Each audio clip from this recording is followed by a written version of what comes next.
예루살렘 교회가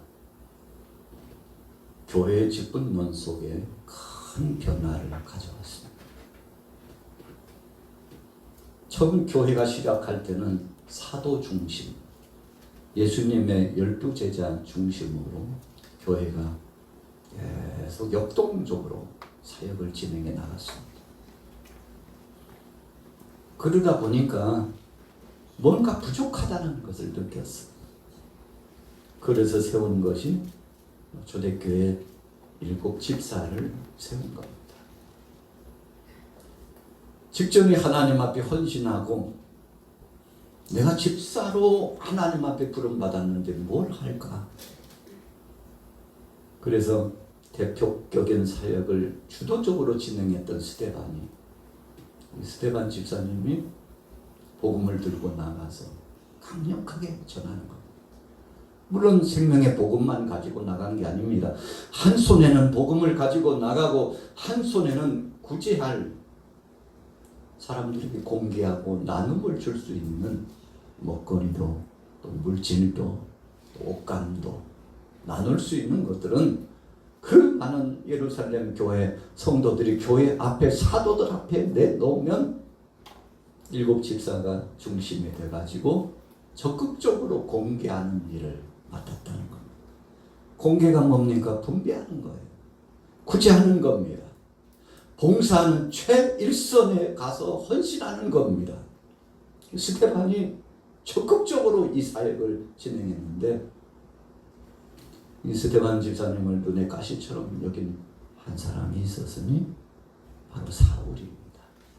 우리가 바울이라고도 부릅니다만 눈에 가시같이 못마땅해. 그래서 뭔가 본보기를 보여야 되겠다고 생각을 했죠. 그래서 더 이상은 예수가 그리스도라는 이 복음이 증거되지 못하도록 사울이 볼 때는 이단 사설자들처럼 보였어요. 인정할 수 없어요. 많은 유대교주의자들이 인정하지 않았습니다.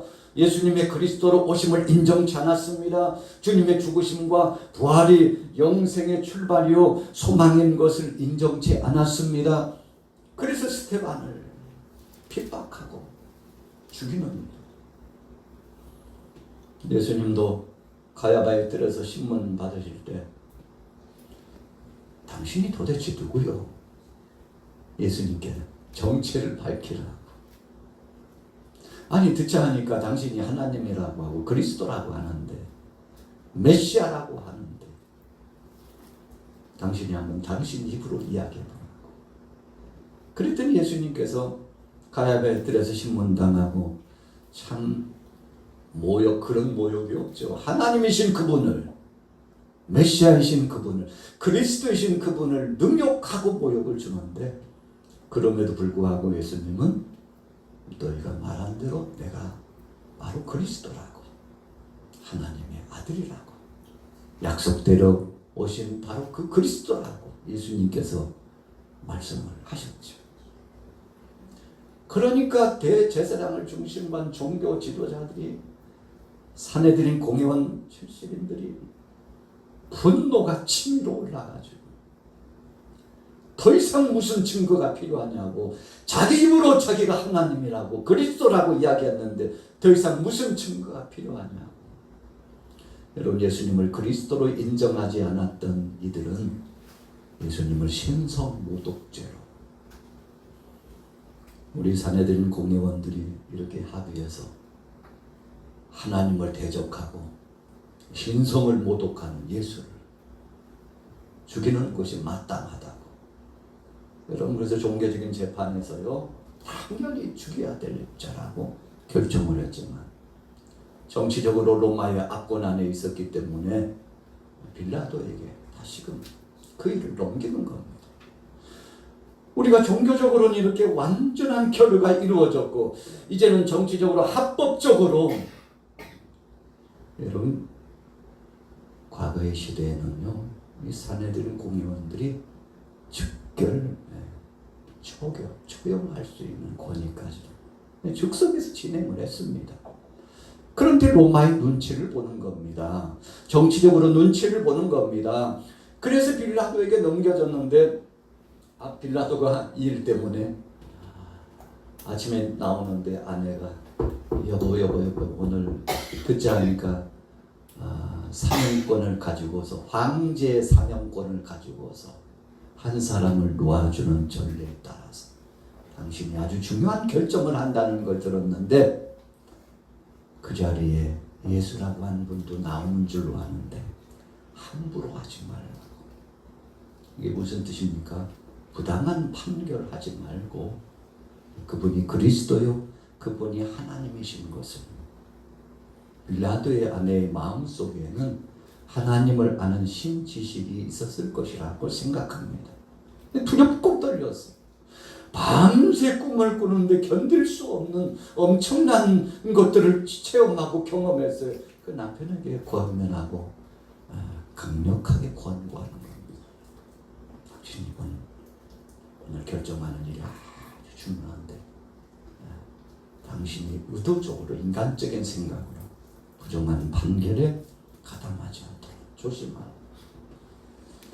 여러분 빌라도가 결국은요 머리를 쓰잖아요.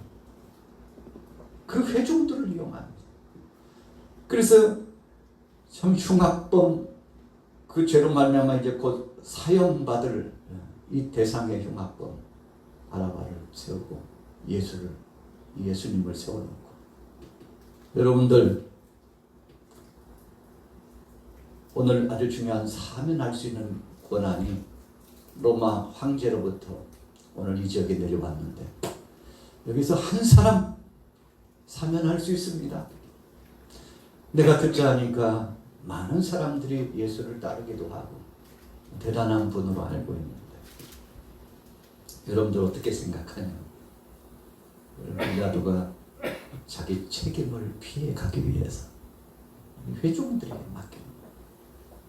그랬더니 이때가 기회라고 생각하고 여기저기에서 충동질 하면서 예수를 십자가에 못 박으라고 소리치라고. 처음에는 한두 사람이 나중에는 그 충동 협박에 못 이겨가지고 거기에 모이는 모든 사람들 바라바는 살리고 예수는 십자가에 못 박으라. 아마도 그 중에 많은 사람들은 예수님은 당연히 죽여서는 안 된다. 그분을 살려야 된다고 하는 분도 있었을 겁니다. 이 일은 가당치도 않는 것이라고 절대 그 일을 해서는 안 된다고 우리가 하나님의 뜻을 거스리는 것이라고 그분은 그리스도시요 메시아라고 그분을 모셔드리고 그분을 영접해야 된다고 그렇게 말한 사람도 있었을 것이라고 생각합니다. 그런데 그 다수가 고함을 지르면서 마치 소요를 일으킬 것처럼 빌라도를 협박하는 겁니다. 당신이 오늘 우리가 원하는 대로 판결하지 않으면 오늘 이 지역이 온전치 못할 것이다. 여러분 빌라도는 마음에 큰 부담을 가졌어요. 정치적으로 그가 지역의 총독으로서 소요 사태라도 일어나면 그는 그 자리를 내려놓고 옛날로 말하면 멀리 귀양스레 갈 정도 좌천이 되고요. 파직이 될 수 있는 위기감이 몰려왔죠. 그래서 그 많은 회중들이 예수를 십자가에 못 박으라고 그러니까 어쩔 수 없이 정치적인 목적 때문에 그리고 대야에 물을 떠서 손을 씻으면서 내가 한 거 아니라고 당신들이 택한 것이라고. 여러분 참 마음 아픈 결정이죠. 핍박이 가져왔어. 그럼에도 불구하고 예수님께서는 그리스도로서 십자가상에 못 박여 죽으셨는데 그 일을 자원해서요. 여러분 예수님께서 겟세마네 동산에서 붙잡혀 가실 때 12명이나 더 되는 천사를 동원하실 수 있었지만 예수님은 그냥 잡혀주신 겁니다. 주님의 능력과 그 권세와 그 엄청난 권위를 다 내려놓으신 겁니다. 힘적인 권위를 내려놓으신 겁니다. 심판주로서의 그 권위를 내려놓으신 거예요. 이 영혼들을 살리기 위해서, 불쌍한 그 영혼들을 위해서 마지막에 십자가상에서 못 박여 죽으시면서도 아버지여 저들을 용서하여 주옵소서, 저들이 알지 못하고 하고 있으니 저들을 용서해 달라고 마지막 순간까지 예수님께서 용서의 기도를 하시면서 숨을 거두셨다. 그 영혼이 떠나갔다. 성경에 분명히 말씀하고 있지 않습니까? 예수님은 십자가상에서도 끝까지 사랑을 선포하시고 만 백성들을 구원하는 것이 나의 목적이요 하나님의 뜻임을 전했지 않습니까? 그리고 예수님이 3일 만에 부활하셔서 40일 동안 계시면서 하나님 나라의 말씀, 우리가 영생이 있다는 사실, 천국과 지옥이 있다는 사실, 분명히 심판이 있다는 사실, 성령께서 임재하시면 각 사람의 지각을 열어주시고 눈을 열어서 영안이 열려지고 마음문이 열려지고 깨닫지 못하는 자가 깨달아지고 믿음이 없는 자가 이 속에 강력한 능력과 권능의 믿음이 있어지고, 여러분 그래서 믿음이라고 하는 것은 선물이라고 말씀했잖아요. 믿음은 들음에서 나며 들음은 그리스도의 말씀으로 말미암다고 말씀했는데, 여러분 주님이 약속하신 것을 우리가 믿고서 앙망하고 찬양하고 그 뜻을 붙잡고 나가면 언제 모르는 사이에 성령님이 임재하셔서 우리로 하여금 변화를 경험하고 하나님 뜻대로 살게 해 주셨다 이겁니다. 초대교회 7 지사 중에 스데반이 첫 번째 순교자가 되었습니다. 스데반도 예수님처럼 마지막에 옷을 들고 있는 사울을 위해서 중보 기도를 했어요. 주님, 저를 용서해 주옵소서. 거기에 돌을 던지는 사람들을 위해서 기도했습니다. 주님, 저들을 불쌍히 여겨 주옵소서. 예수님이 가신 그 길을 그대로 따라갔던 것입니다. 여러분, 스데반이 기도하는 그 기도 소리를 이 바울이 듣지 않았겠어요? 그래서 그가 한평생 잊을 수 없는 것은 스데반이 돌에 맞아 죽으면서 사랑의 주님 앞에 기도할 때 용서 기도를 하고 있는 그 모습을 그가 성령이 임해가지고 변화를 경험하고 진짜 그리스도인이 되고 난 다음에 이 가슴 한쪽에 스데반이 하나님 앞에 나가서 기도했던 그 용서의 기도가 자리를 잡고, 주님이 용서 기도 때문에, 주님께서 십자가상에서 나를 위하여 용서하신 그 기도 때문에 스데반의 자기를 버리고서 우리를 사랑하는 이 중보 기도 때문에 주님, 바로 내가 주님 앞에서 사명을 감당할 수 있게 된 것을 감사하다. 여러분, 그래서 한평생 바울은 예수 그리스도의 십자가만 자랑하고 주님 앞에 영광을 돌리고 십자가 외에는 그 어느 것도 자랑치 않고 다 배설물로, 예수 그리스도 외에는 다 배설물로 여기고요, 다 내려놓고 버리고 사역을 진행했다고 고백하지 않습니까? 여러분, 참 감사한 것이죠. 너무 감사한 겁니다. 그런데 이 스데반이 순교당하고 핍박을 당하고 고통 중에 죽은 다음에 여러분 얼마나 많은 크리스찬들이요, 예루살렘 근동에 있는 크리스찬들이 뿔뿔이 흩어져 가지고 표면적으로 보면 잡히면 죽으니까 죽음이 두려워서 그런 것처럼 보여져. 그러나 오늘 성경에 말씀하고 있는 주의 말씀은 그렇게 말씀하고 있지 않습니다. 오늘 8장 1절부터 같이 읽어보겠습니다. 8장 1절 시작. 사울은 그가 죽임을 당함을 마땅히 여기더라. 그날에 예루살렘에 있는 교회에 큰 박해가 있어 사도 외에는 다 유대와 사마리아와 모든 땅으로 흩어지니라. 박해도 그냥 박해가 아니고 무슨 박해요? 큰 박해예요. 여러분, 우리가 성경 문맥을 보면 한 문맥, 한 글자가 의미가 굉장히 큽니다. 박해도에 큰 박해가 몰려왔어. 스데반이 죽은 다음에 더 엄청난 핍박이 찾아왔어. 사도들을 핍박하고 주님의 제자들, 성도들을 핍박하기 시작했어. 야, 한 사람 죽으니까 이렇게 되는구나. 사람들이 막 혼비백산하면서 도망가는 것처럼 보여줬어요. 그러면 그렇지. 그냥 본때를 하는 건 보이니까 역시 효과가 있구나. 더 불처럼 사랑하는 크리스찬들을 핍박하기 위해서 더 핍박이 가세졌죠. 그런데 여러분, 하나님께서는 이 핍박을 통해서 복음이 증거되도록 하셨어요. 예수님께서 사도행전 1장 8절과 9절에 오직 성령이 너희에게 마시면 너희가 권능을 받고 예루살렘과 온 유대와 사마리아와, 우리 따라해 보겠습니다. 사마리아와 땅끝까지. 예수님이요 유언과 같은 말씀 주셨을 때 너희들 가려서 전도하지 마. 예루살렘뿐만 아니라 사마리아와 땅끝까지 들어가라. 여러분, 사마리아 땅은 제한구역이었어요.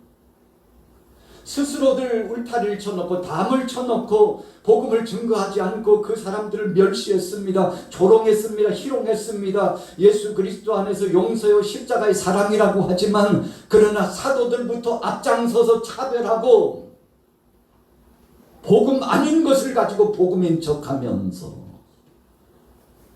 여러분, 도대체 예수 믿는 사람들 왜 이렇게 됐나요? 사도들마저도 야, 왜 사마리아에 가고 그래야? 아예 좀 가려서 해. 가려서. 구원받을 사람 따로 있지. 센 말로 그런 사람들은 구원받을 자격도 없다. 사도들부터도 앞장서서 있었던 바로 그때. 여러분, 성령의 역사하심 따라 예루살렘 교회에 엄청난 핍박이 몰려왔어요.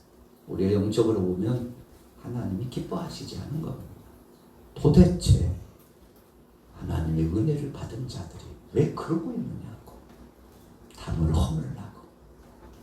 그러니까 핍박이 큰 핍박이 오니까 아이고 주님이 우리를 버렸는 것 같다고 어떤 사람들은 이러다가 다 죽겠다 피난처를 찾아가지고 그때부터 디아스포라 흩어지고 또 흩어져가지고 가지 말라고 하는데 사마리아의 담도 울타리도 넘었네요. 이유가 뭡니까? 그때 깨달았어요. 우리가 교회 안에서 예루살렘 교회 중심에 그냥 우리끼리만 웅크리고 이러고 있었구나. 우리끼리만 축제고 우리끼리만 잔치였구나. 하나님은 그것을 원치 않는다는 사실을 알았어요. 여러분, 그래서 교회 공동체에서 가장 안 좋은 것이 끼리끼리입니다. 이거 안 좋아요. 주님은 기뻐하시지 않습니다. 여러분, 담을 넘고 울타리를 넘어가고 나쁜 일로 넘어가면 안 되고요. 복음을 가지고 차별 없이 제한 없이 사랑하는 그 사람들을 찾아가는 거예요. 누구를 막론하고 여러분 왜 가리나요? 어떤 때는 우리 크리스찬들이 앞장서 가지고 가리고 복음을 갖다가 옹졸하게 제한하고. 지금도 주님은 눈물을 흘리시는 것이라고 저는 생각합니다. 이 시대의 교회를 보면, 이 시대의 크리스찬들을 보면 목사 맞냐? 목사? 장로 맞아? 권사 맞냐고? 집사 맞냐고? 왜 그래? 왜? 복음에 없는 일을 왜 만들어 가지고 그것이 복음이라고 말하냐고. 그럼 다른 것이 여러분 비진리가 아니고 제한하고 차단하고 미움과 증오 속에서 안 돼, 그 사람들은 안 된다니까. 이런 생각이 얼마나 큰 죄인 줄을 모르고 산다는 것이 문제입니다. 그래서 엄청난 핍박이 오니까 사람들이 혼비백산하고 막 흩어져가지고 야, 다 죽겠다 이러다가 여러분 환난과 핍박 중에 담장을 허물으신 거예요. 사마리아도 들어갔어. 여기 온 김에 주님의 명령 기억하잖아. 여기 온 김에 우리가 올 때는 피난처로 왔지만 그러나 여기 있는 한 영혼 한 사람들을 만나고 보니까 아이고 인격적으로 진짜 우리보다도 나은 사람들이 많더라니까. 저들도 마음으로 활짝 열고 생명의 복음 하나님의 말씀 예수가 그리스도라는 이 진리의 말씀을 받아들이려고 이미 오래전부터 마음으로 활짝 열고 기다리고 있었다는 사실을 뒤늦게서 알았어요. 우리가 잘못 생각하고 있어요. 우리 같은 자들을 챙겨주고 음료를 내어주고 밥을 내어주고 아이고 요즘 예루살렘 근동에 엄청난 일이 있다던데 누구시오? 혹시 예수쟁이 아니요? 예수쟁이? 아이고 눈빛 보니까 예수쟁이 맞네. 당신들은 당신들끼리 모여가지고 물결표를 그리면서 만남도 갖는다면서 아이고 예수쟁이 맞구만. 이리 와요, 이리 와, 들어와. 여기서 며칠 쉬었다 가시라고. 여러분 누가요? 사마리아 사람들. 그렇게 공격을 받고 핍박을 받고 고통을 당하고 차별을 당했던 사마리아 사람들이 오히려 유대인 그 많은 형제 자매들을 들어오시라고. 얼마나 힘드셨냐. 쉬었다 가라고. 여기는 사람들이 잘 안 온다고. 여기는 잘 안 온다고. 그 사람들이. 누가요? 유대교주의자들이 잘 안 가요. 잘 오셨다고. 그리고 만나서 음식도 먹고 함께 음료도 마시면서 대화를 나누다 보니까 너무 주님이 예비하신 여호와 이레의 형제 자매들이었다고. 앉은 김에 복음의 보따리를 틀어가지고 예수님께서 이런 분이시라고, 하나님께서 세상을 이처럼 사랑하사 그리스도를 이 땅에 보내주셨다고, 그분 얼마 전에 십자가상에 못 박혀 죽으셨는데 3일 만에 부활하셨고 그분을 내 눈으로 봤다고, 그분의 음성을 듣고 그분의 간곡한 말씀을 들었다고. 사실은 그분은 사마리아 이 지역까지 가서 복음을 전하라고 그랬는데 우리가 인간적인 마음으로 육신적인 생각을 가지고 제안했는데 이 시간 성령 안에 하나님 안에 회개한다고. 여러분 이런 일들이 벌어졌다. 이겁니다. 참 은혜죠. 여러분 하나님은 담을 허물으셨어요. 하나님은 생각을 바꾸게 하셨습니다. 누구는 되고 누구는 안 되고가 아니라 누구든지 하나님의 그 은혜 안에서 복음 안에 들어와서 구원받는 자격이 있다는 사실을 선포하도록 했는데 그때부터요 교회가 달라지고 지역이 달라지고 사마리아 사람들이 마음을 활짝 열어놓고 그러셨냐고. 예수님께서 이 지역에 한때는 오셨다는 소문도 있었지만 그분이 그렇게 간곡하게 말씀하시고 승천하셨냐고. 우리 같은 자들 버리지 말라고 그러셨냐고. 여러분 복음의 핵심을 그대로 전하니까 사람들이 마음에 감동이 오고 변화를 경험하고 주님의 사랑을 알고. 여러분 하루도 이틀도 사흘도 일주일도 열흘도 그 꿀송이 같은 하나님의 말씀을 받을 때 얼마나 감사한지. 여러분 오늘 스테반 집사 못지않게 빌립 집사님이, 여러분 그러니까 교회의 역사가요 비단 사도들로만 역사가 이루어진 게 아니에요. 오늘 사도행전의 말씀은 그 은밀한 것을 말씀하고 있어요. 사도들은 웅크리고 있었고 사도들은 벽을 쌓고 있었지만 그러나 7 집사들이 나가가지고 도대체 왜 이러고들 있냐고, 가짜고 죽으면 죽으리라고 순교의 제물이 돼서 스데반 집사님이 먼저 부름받고 가니까 빌립 집사님이 막 힘을 얻어가지고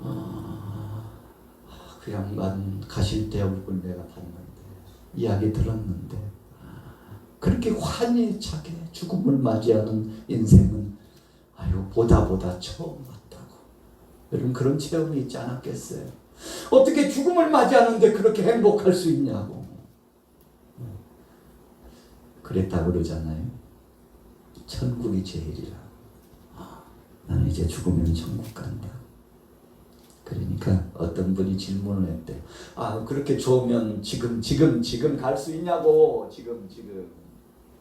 그랬더니 그러시더래요. 아니 조금 생각해보고 좀 더 살다 가야지. 여러분 우리의 생각은 그 정도에 어쩌면 머물러 있습니다. 우리는 적극적으로 이렇게 고백할 필요가 있습니다. 그럼요. 지금이라도 주님이 허락하신다면 나는 이 세상에 있을 마음 없어요. 하나님 나라 주님 품에 가서 주님 만나고 싶어요. 먼저 간 성도들 만나고 싶어요. 그 나라가 제일이지요. 그 나라를 위해서 우리가 지금 사명을 감당하고 있는데, 그런 빌립 집사님이 죽을 각오하고 시작하는 겁니다. 손가락질 받을 각오하고 사마리아 땅 들어가서, 여러분 근동의 지역 들어가서 하나님의 생명된 말씀을 전하고 하나님의 뜻을 이루어 나간 겁니다. 오늘 주님은 저와 여러분들에게 말씀합니다. 오늘 성령 안에 제한구역 정하지 말고 담장을 허물라고. 인간관계 속에 제한구역 정하지 말고 담장을 허물라고 말씀합니다. 여러분 세상 사람들이 하는 정도 수준만 하면 크리스찬들이 다른 게 뭔가요? 예수님이 공생의 기간 동안에 하신 말씀에 의미심장한 말씀을 그렇게 했어요. 세상 사람들이 하는 대로만 하면 다른 게 뭐냐? 다른 게 뭐냐? 다른 게 있어야지. 그러면서 말씀하신 것이 사랑과 용서에 대해서 말씀해 주셨잖아요. 그 엄청난 로마의 압권, 우리나라로 말하면 일제 36년의 그 압박. 여러분 90이 넘으신 분들, 80 중반 넘으신 분들, 일제의 압박과 고통을 경험하신 분들은 지금도 마음 아파하고요. 힘들어하시는 분들 많잖아요. 그런 세대가 다 이제 부름받고 갔어요. 6.25를 경험한 사람과 경험하지 않는 사람은 생각이 달라요. 여러분 그 공산당들이 그 엄청난 핍박 속에 고통을 당했던 우리 크리스찬들의 생각은 달라요. 기준이 달라요. 그래서 적극적으로는 그 영혼들 위해서 기도하지만, 그러나 또 한편에서는 절대 잊어서는 안 된다고. 경계심을 내려놔서는 안 된다고. 그래서 여러분 생명의 복음 안에서 믿음의 크리스찬들이 더 적극적으로 사랑하고 복음도 증거하고, 그리고 하나님의 뜻을 이루고자 하지만, 그러나 하나님께서 기뻐하신 그 놀라운 사랑을 가지고 끝까지 그 영혼들을 위해서 기도해야 된다는 것을 말씀하고 있지 않습니까? 자, 4절 보세요. 내려가 보겠습니다. 4절. 사도행전 8장 4절 읽습니다. 시작. 그 흩어진 사람들이 두루 다니며 복음의 말씀을 전할새 빌립이 사마리아 성에 내려가 그리스도를 백성에게 전파하니, 무리가 빌립의 말도 듣고 행하는 표적도 보고 한 마음으로 그가 하는 말을 따르더라. 많은 사람에게 붙었던 더러운 귀신들이 크게 소리를 지르며 나가고, 또 많은 중풍병자와 못 걷는 사람이 나으니 그 성에 큰 기쁨이 있더라. 자, 앞에서는 1절 중반 후미에 큰 박해가 그랬죠. 오늘 8장은요 키워드가 큰 박해가 있습니다. 그 박해를 무릅쓰고 복음을 가지고서 나갔더니 그 큰 박해가 바뀌어서 뭘로 바뀌었다고요? 큰 기쁨으로 바뀌었다 이거. 여러분 그래서 우리가 하는 것이 아니에요. 복음 들고 나가서 전하기만 하면, 예수가 그리스도라고 나가서 전하기만 하면 성령께서 그 전하는 자에게 강력한 능력의 권능으로 함께해 주셔서 사람들을 변화시키기 시작하는데, 여러분 포인트는 그겁니다. 저도 아니고 여러분들도 아닙니다. 우리는 그냥 순종하고 나가서 전하면 그 다음은 성령님이 알아서 역사하시고, 기적의 역사와 변화가 나타나고 귀신이 쫓김을 당하고 병자가 취함을 당하고 놀라운 변화가 나타나는데, 근데 거기까지 하나님께서 멈추도록 하시고 이 소식을 예루살렘 교회에 전하도록 합니다. 여러분 이것이 하나님의 또 다른 숨겨지는 섭리입니다. 야, 사도들 오라고 그래. 베드로 뭐 하고 있어? 요한 뭐 하고 있냐고. 왜 움츠리고 들이서 소식 전해, 기별 전하라고. 여러분 그래서 사마리아 땅에 엄청난 변화가 소용돌이치고 하나님이 역사하고 있다는 소문을 듣고 예루살렘 교회가 정신 바짝 들려가지고 베드로를 중심으로 그 파괴가 빨리 가보라고. 지금 빌립 집사가 가서 사역하는데 엄청난 역사가 지금 일어나고 있다. 아니 사마리아에도 그런 일이 있냐고 사람들이 놀래가지고 지금까지는 그 지역은 안 된다고 생각했는데 예수님께서 말씀하신 대로 순종하고 갔더니 거기에 있는 사람들이 은혜를 받고 마음이 열려가지고 귀신이 떠나가고 사람들이 변화를 경험하고 기적을 체험하는데 현장 조사 차원에서 진짜인지 한번 보러 갔다가 베드로도 놀래고 여러분 다른 사도들도 놀래가지고 깜짝 놀라서 아니 도대체 이게 웬일이냐고 아마 빌립이 그랬을 거예요. 베드로 사도님 웬일은 웬일이긴요 하나님이 하신 일이지 주님이 하신 일입니다. 제가 한 게 아닙니다. 여기에도 복음을 전했더니 역사가 나타나더라고요. 우리가 그동안에 진짜 잘못한 게 많았습니다. 그렇지 않았겠어요? 여러분 오늘 성경으로 돌아가 보겠습니다. 다 중략하고 자, 13절부터 읽습니다. 13절 시작. 시몬도 믿고 세례를 받은 후에 전심으로 빌립을 따라다니며 그 나타나는 표적과 큰 능력을 보고 놀라니라. 예루살렘에 있는 사도들이 사마리아도 하나님의 말씀을 받았다함을 듣고 베드로와 요한을 보내매 그들이 내려가서 그들을 위하여 성령 받기를 기도하니 이는 아직 한 사람에게도 성령 내리신 일이 없고 오직 주 예수의 이름으로 세례만 받을 뿐이다. 이에 두 사도가 그들에게 안수하며 성령을 받는지라. 성경 역사가들은 이 대목에 대해서 관심을 굉장히 심혈을 기울입니다. 왜 그랬을까? 빌립이 그냥 기도할 때 역사가 나타나도 되는데 왜 하필이면 베드로와 요한을 불렀을까에 대해서 굉장한 관심을 갖습니다. 여러분 하나님께서는 사도들을 깨우치는 겁니다. 현장에 가서 봐. 누구 다질 것 없이 너희들도 가서 체험해봐. 지금 사도가 중요한 게 아니야. 주님의 말씀을 순종하는 것이 중요하지 하고요. 가르치는 겁니다. 그래가지고 그 엄청난 것을 보고 성령이 이끌려가지고 각 사람들에게 안수 기도를 하기 시작했는데 여러분 이 당시 사도들의 안수권은 대단한 거였습니다. 마치 인준의 표와 같은 것이었습니다. 영적인 권위가 있었습니다. 그래서 하나님은 이미 베드로와 요한을 일부러 급파하신 겁니다.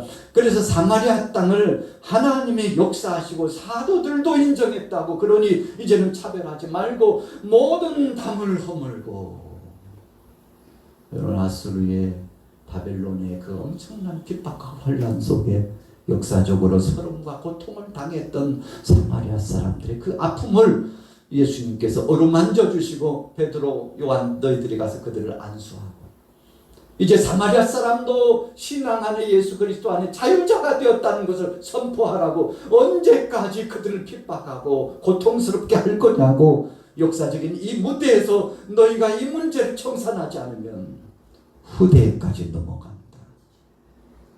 잘못됐다고 생각하는 건 빨리 버려. 베드로, 요한 지금 가서 그거 다 버려. 그리고 가서 인준해줘. 안수해주고 하나님이 역사하셨다고 선언해줘.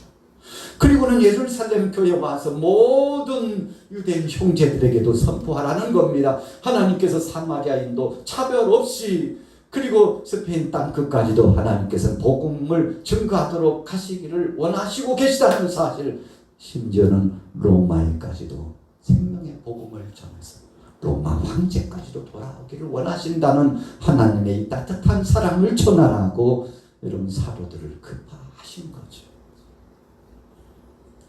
여러분 그래서 기쁜 자마다 다 쓰임새가 있죠. 주님 말씀에 순종하고 복음 안에 들어가기만 하면 주께서 기묘하게 쓰실 줄로 믿습니다. 오늘 6월 중반 이제 6월 셋째 주간을 바라보면서 오늘 우리 양화교회 여러분들 가정에 우리 대한민국에 이런 복음주의적인 놀라운 은혜의 물결이 넘실거리기를 축복합니다. 여러분 우리나라에 해결해야 될 숙제가 참 많아요. 그 중에 하나는 장벽 허물기입니다. 끼리끼리 뭉쳐가지고 이거 허물지 않으면 주님이 기뻐하시지 않아요. 여러분 남과 북의 문제 보세요. 진짜 마음 아프잖아요. 도대체 누가 만들어 놓은 겁니까? 38선을 누가 만들어 놓은 겁니까? 여러분 100년이 가까우면서 이 아픔과 상처를 누가 도대체 만들어 놓은 겁니까? 구소련 러시아인가요? 미국입니까? 저는 아니라고 봅니다. 우리 자신들이에요. 우리 자신들이 만들어 놓은 겁니다.